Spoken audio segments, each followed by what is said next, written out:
Welcome to a new series that I have called Why Is This Video Good? This is me as a YouTuber looking at other YouTubers' videos to figure out why they're good. For those of you who don't know me, my name is Kevin. I'm the founder of Epic Gardening, which is at about 2 million subscribers on YouTube, and I'm obsessed with making good content. So let's take a look at this channel here. It's called TheCottageFairy, and I'm going to look at her most successful video from a views perspective.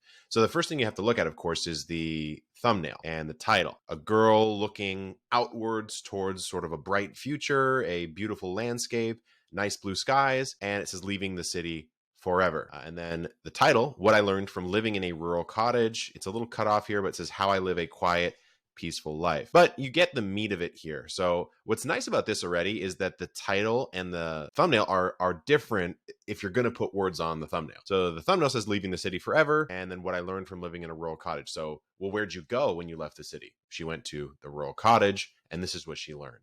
So if you have any fantastical or escapist interest in living this lifestyle, you're probably clicking on this. So already you have a great thumbnail title combination. Now let's go ahead and get into the video here. Okay, we have a beautiful shot. About a year and a half ago, I quit my job.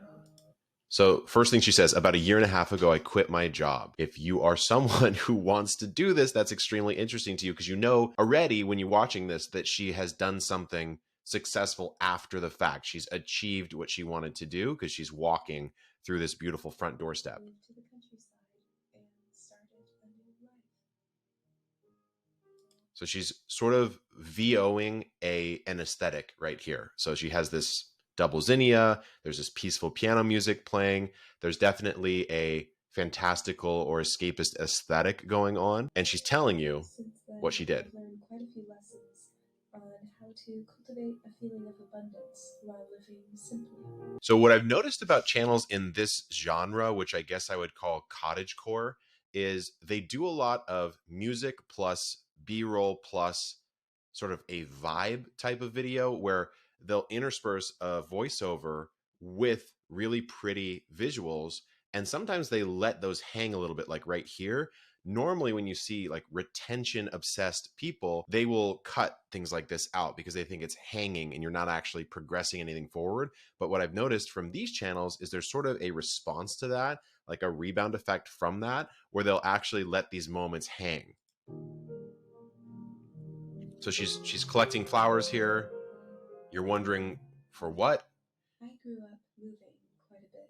I lived in multiple different countries, and so she's saying lesson one, learn to slow down. And now she's doing a process. What's interesting about videos like this that I've personally found is what's happening on the screen is not necessarily related to what's happening in your ears.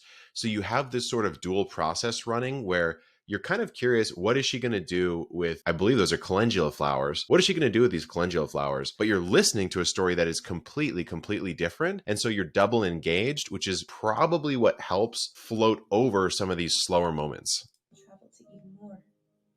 When I moved here without any plans to move or travel again in the future. Peaceful vibe, very aspirational. Here's what's interesting. YouTube just put a little retention graph here, and you can see what sections of the video people watched the most. So as you can see, this moment here, it is a little slow, and people haven't watched it a ton relative to other moments in the video, and it starts to ramp right about here. So I'm curious what's about to happen here that's going to make this, at least from the viewpoint perspective, a little more interesting. So she got out of that scene change, and you start seeing the retention rise up.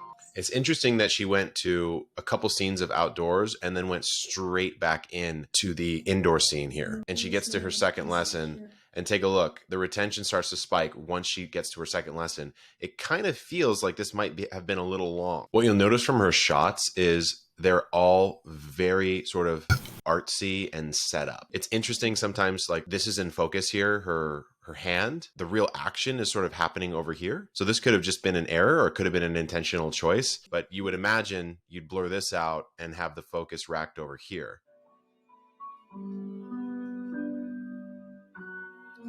So here's what's so interesting to me about videos like this. She's never really addressed what she's doing on the screen except for on screen. She's never said, hey, I'm making whatever this is, salt and maple syrup porridge or something like that. It looks like maybe like a porridge recipe. She never said that, but you're still watching her do something completely separate to the video topic. There you go, pickled daylily. Life was overwhelming to my more sensitive, quiet spirit. So I would say she's probably scripted this. She's probably written this out. She's not just riffing it over her prepared footage here. But it's hitting all the points of someone who is interested in this lifestyle. City life, what did she say? City life was overwhelming to my more sensitive, quiet spirit. So if you are someone watching who feels you have a sensitive, quiet spirit, then city life might feel overwhelming to you. And this beautiful music, beautiful vistas, a homey, crafty environment might just be very appealing to you. One's environment is to their creativity. So this is the first time I believe that we see any bit of her face whatsoever. And I don't think you never see her face on this channel, but I've noticed channels in this genre tend to keep their face out of it a little more than the average channel. And I don't know exactly why that is. My only suspicion is like, it does sort of help the viewer imagine that it is possibly them in the scene and not the actual person that's the host of the channel. So this is the most replayed moment right here. Let's see what's going on.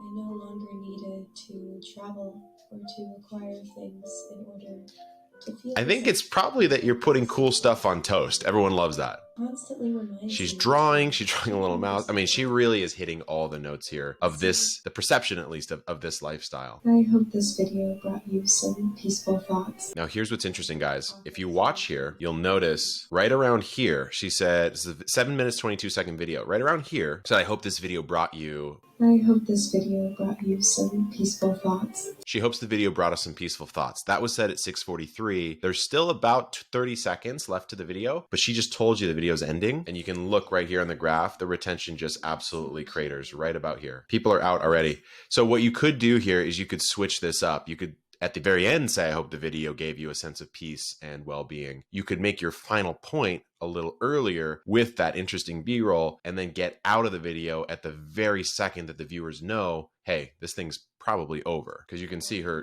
drop-off here is very, very stark. So what did we learn from this video? Well, we learned a couple interesting things.